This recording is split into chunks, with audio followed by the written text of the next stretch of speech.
朋友们，大家好，今天我们来维修一个滚筒洗衣机，它的牌子是海尔的。我们来看一下它的故障现象吧，看到没有？出现这种故障现象的话，一般都是排水系统出了问题，这种有可能是排水超时。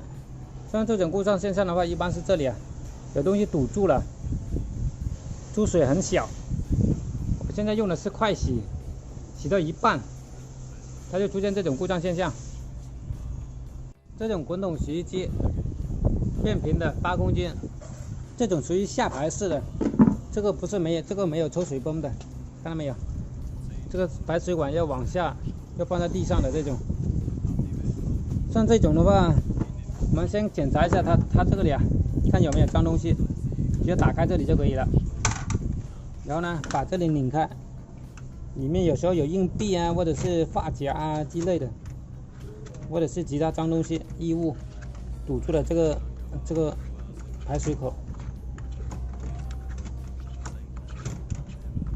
哎呀，哇，看到没有？大家看一下，这个是什么东西？到底多脏？你看里面什么东西都有，所以说排水超时就是这个样子的。从来都没洗过。这个问题解决这个问题也很简单，就是这个。这个故障，只要把这里清理好，这个问题就解决了，很简单的。有的人不知道这里还有一个门，是专门清理垃圾的。